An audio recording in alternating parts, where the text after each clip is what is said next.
እንኳን ለጻድቁ አባታችን ለአቡነ ገብረ መንፈስ ቅዱስ ወርሃዊ የመታሰቢያ ክብረ በዓል በሰላም አደረሳችሁ አደረሰን። ከዚህም በመቀጠል የጻድቁ አባታችን የአቡነ ገብረ መንፈስ ቅዱስን ገድል እንደሚከተለው እናሰማችኋለን። ጻድቁ በግብፅ ምድር በነገደ ጽዮን ወገን ከጻድቃን ወላጆች ተወለዱ። ወላጆቻቸውም መካን ስለነበሩ እግዚአብሔርን ለብዙ ዘመን በጾምና በጸሎት ይለምኑ ነበር። በመጨረሻም እግዚአብሔር የመላእክት አለቃ ቅዱስ ገብርኤልን ልኮ ለወላጆቻቸው ጻድቁን እንደሚወልዱ አበሰረላቸው። ጻድቁ በተወለዱበት ጊዜም በሰውነታቸው ላይ እንደ በግ ፀጉር የተሞላ የሚገርም ምልክት የታየበት ነበር። ይህ ምልክት ለወደፊቱ የሚያደርጉትን ታላቅ የተጋድሎ ሕይወት ዓለሙን ንቀው ወደ በረሃ እንደሚገቡ ከሰውነት ይልቅ ለመንፈሳዊ ሕይወት እንደሚኖሩ የሚያሳይ ነበር። ገና በሕፃንነታቸውም ወላጆቻቸው አርፈው ነበርና ጻድቁ በታላቅ የመንፈስ ቅዱስ ጥበብ አደጉ። በወጣትነታቸው ዓለምን ንቀው ትተው ወደ ገዳም በመግባት በጾምና በጸሎት በስግደት ራሳቸውን ለፈጣሪ አሳልፈው ሰጡና በኋላም በታላቅ የመንፈስ ቅዱስ ጥንካሬ ወደ በረሃ ወጡ። የጻድቁ በረሃ ተጋድሎ ሕይወትም ሰው ሊገምተው ከሚችለው በላይ እጅግ የሚገርም ነበርና በበረሃ ለዘመናት የኖሩት ያለ ምግብና ያለ ውሃ ነበር። ሰውነታቸውን የሚሸፍን ልብስ አልነበራቸውም። ነገር ግን እግዚአብሔር ጸጋ እንደ ልብስ እንደ ጋሻ ሆኖ ይጠብቃቸው ነበር። በረሃውም እንደ ቤታቸው አድርገው ከአራዊት ጋር በሰላም ይኖሩ ነበርና 60 አንበሶችን 60 ነብሮችን ይከተሏቸው ነበር። እነርሱም እንደ በግ ታዝዘውለት እንደ አገልጋይ ሆነው ያገለግሉ ነበር። ይህም ሰው በእግዚአብሔር ጸጋ ሲሞላ ተፈጥሮንም መግዛት እንደሚችል የሚያሳይ ታላቅ ምስጢር ነበር። የአቡነ ገብረ መንፈስ ቅዱስ ተጋድሎ በብዙ ተአምራት የተሞላ ነበርና በጸሎታቸው ተራራዎችን ያንቀሳቅሳሉ፣ ሕሙማንም ይፈውሳሉ፣ ሙታንንም ያስነሳሉ። በደብረ ሊባኖስ ተራራ ላይ ቆመው ለዓመታት ሳይንቀሳቀሱ እግዚአብሔርም ጻድቁን እጅግ ይወዳቸው ነበርና ቃል ኪዳን ሰጣቸው። ቃል ኪዳኑም እንዲህ ይላል። ስምህን የጠራ መታሰቢያህን ያደረገ በስምህ የሰጠ የድካምህን ዋጋ የሚያስብ የገነትን በረከት ያገኛል። በስምህ አጽሕፈት የሰጠ በስምህ ምጽዋት የሰጠ ከአንተ ጋር በገነት ይኖራል የሚል ታላቅ ቃል ኪዳን ተቀበሉና ይህ ቃል ኪዳን የጻድቁን ምልጃ በቤተ ክርስቲያን ዘንድ እንዲከበርና እንዲሰፋ አድርጎታል። ጻድቁ ለሰው ልጆች ድህነት እጅግ ይማልዱ ነበርና እግዚአብሔርም የጠየቀኝን ሁሉ እሰጥሃለሁ አላቸው። የድርሳናቸው ታሪክም እንደዚሁ ስለ እርሳቸው ተጋድሎና በረከት የሚያወሳ ነው። ድርሳኑ የጻድቁን ሕይወት በመዘከር የእግዚአብሔርን ስም ከፍ ከፍ ለማድረግ ይረዳልና ድርሳኑ እንደሚያስተምረው ጻድቁ የኖሩት ለራሳቸው ሳይሆን ለእግዚአብሔር ክብርና ለሰው ልጅ መዳኛ ነበር። እርሳቸውን ማሰብ ለእግዚአብሔር ያለንን ክብር ማሳደግ ነውና ጻድቁ አቡነ ገብረ መንፈስ ቅዱስ ለሕይወታቸው የሚሰጡትን ትልቁ ትምህርት ትህትናን ነው። ሰው ምንም ያህል ተጋድሎ ቢኖረው በትህትና ካልኖረ ዋጋ እንደሌለው ያስተምሩናልና እርሳቸው ለስም ለክብርና ለዝና ሳይሆን የኖሩት ለእግዚአብሔር ፍቅር ብቻ ነው። ከዚህም በኋላ አባታችን ወደ ኢትዮጵያ ወደ ዝቋላ ሀገር መጡ። አቡነ ገብረ መንፈስ ቅዱስ እንደታዘዙት ወደ ዝቋላ እየሄዱ ሳለ በመንገድ ላይ ከዛፍ ስር ያረፉ 3 ሽማግሌዎችን አገኙ።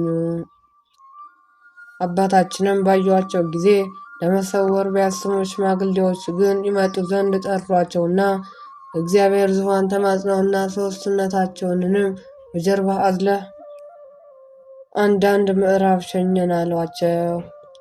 አባታችንም ሽማግሌዎቹን በቀረባቸው ሰዓት ሽበት የከበባቸው የደከሙ ሽማግሌዎች ሆነው አገኟቸው። ከዚህም በኋላ አባታችን አንደኛው ሽማግሌ አዝለው ከአንድ ምዕራፍ አደረሳቸውና ያም ሽማግሌ ከዚህ አሳርፈኝ፣ አንተ ደግመሃል፣ የምትበላ የማትጠጣናና አላቸው። አባታችንም አባዬት ያውቁኛል አሏቸው። ሽማግሌውን አሁን ደግሞ ሄደህ ጓደኞችን አምጣልኝ አሏቸው። አባታችንም የቀሩት ሁለት ሽማግሌዎችን ካሉበት ደርሰው ሁለቱንም በየተራ እያዘሉ የመጀመሪያውን ካደረሱበት ቦታ አደረሷቸው።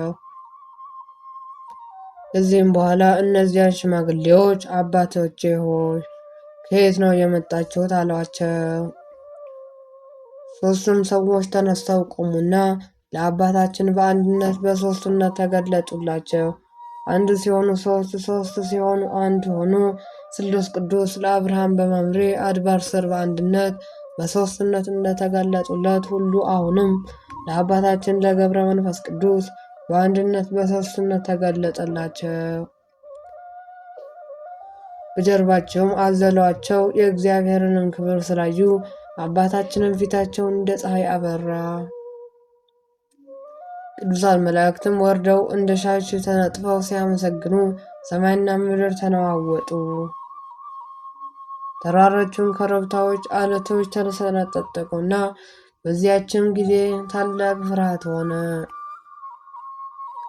አባታችንም ዙሪያቸው በከበባቸው ምስጢራት ጎርፍ ተውጠው ተንቀጥቅጠው በግንባራቸው ወደቁና እንደ በድን ሆኑ።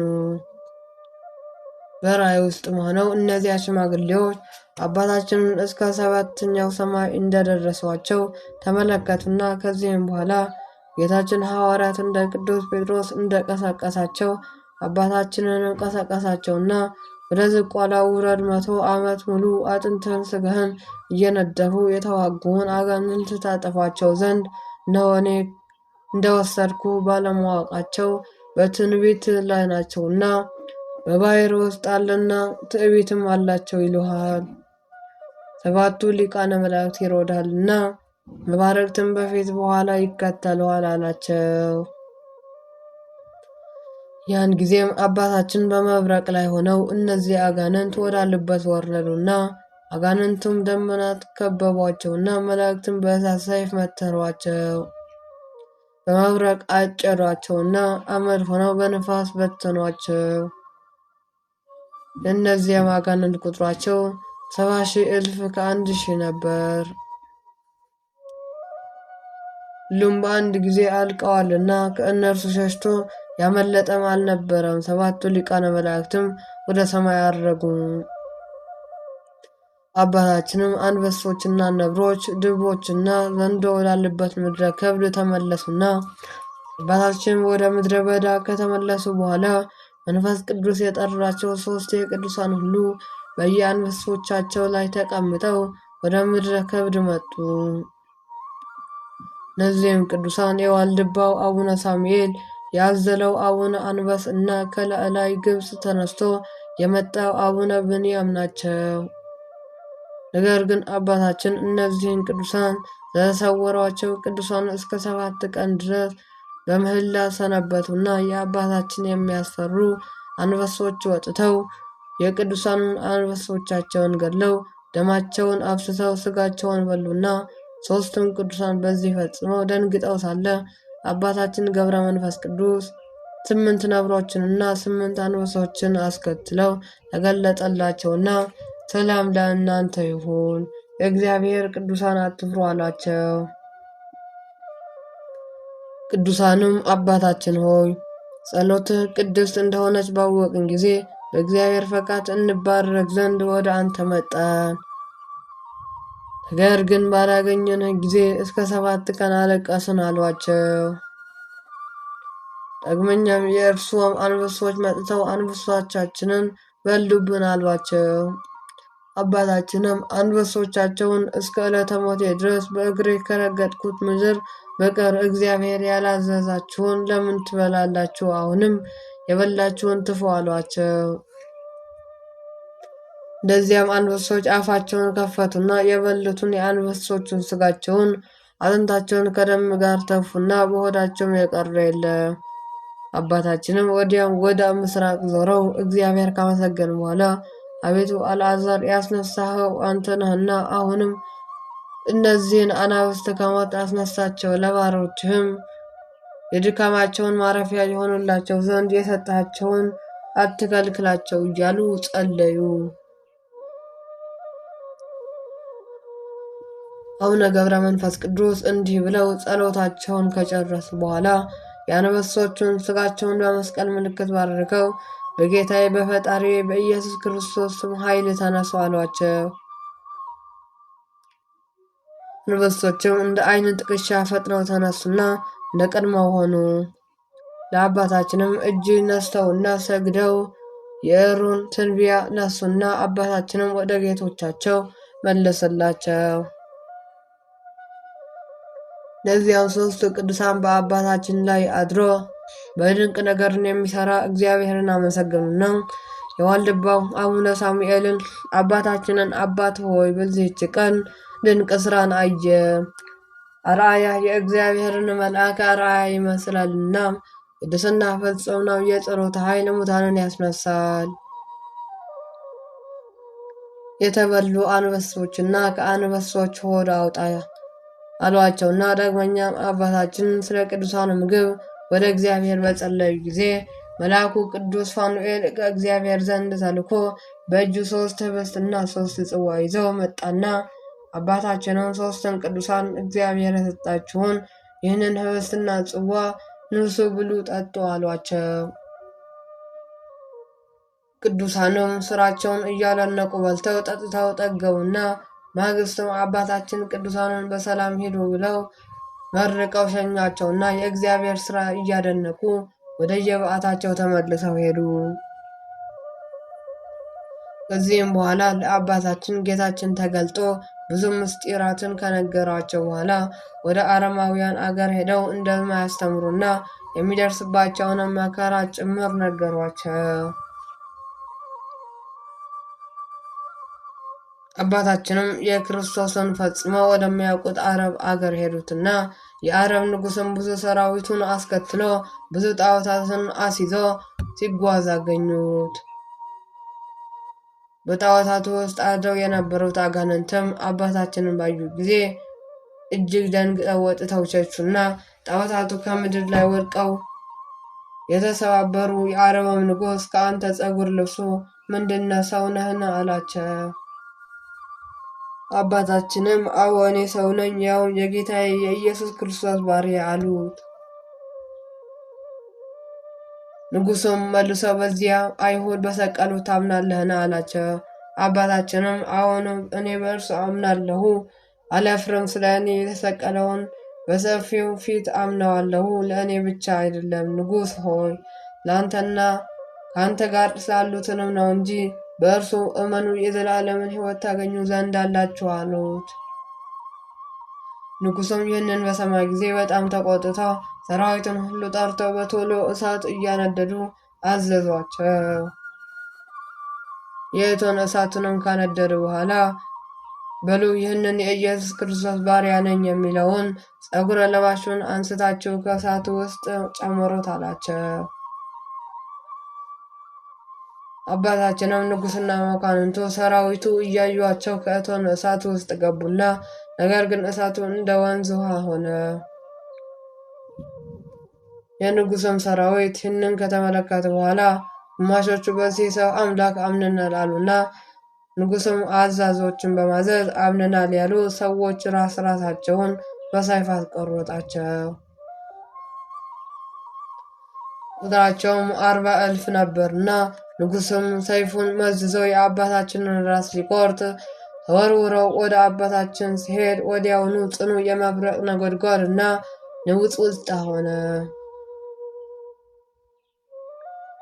ጌታችንም ወደ አባታችን ዘንድ መጣና መብረቁም በአንድ ጊዜ ንጉሥንና ሰራዊቶቹን ሁሉ አጠፋቸውና የሞቱም ሰዎች ቁጥራቸው 400 ሺህ ሆነ። አንድስ እንኳን ሳይቀር ሁሉም አለቁና አባታችንም በመብረቅ የሞቱን ሰዎች ባዩ ጊዜ ውስጣቸው በሐዘን አለቀሰ።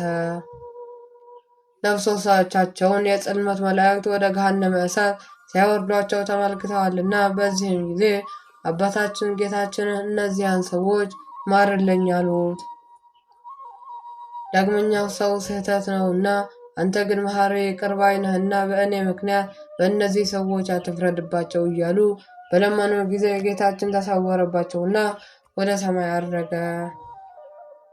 አባታችንም ወዲያው አጠገባቸው ካለው ገደል እግራቸውን በገመድ አስረው ቁልቁል ተዘቅዝቀው ተሰቀሉና ሰይጣንንም መጥቶ ያችን ገመድ በቆረጣት ጊዜ አባታችን በገደሉ ሲወድቅ መልአኩ ቅዱስ ሚካኤል እንደ ዓይን ጥቅሻ መጥቶ ተወኝ በራስ ርቆም አሉትና መልአኩም በዚያው ትተዋቸው አረገ። አባታችን በጥርሳቸው ድንጋይ ነክሰው እስከ 30 ዓመት ተዘቅዝቀው ይጸልዩ ኖሩና ናሏቸው ሁሉ ፈሶ አለቀ።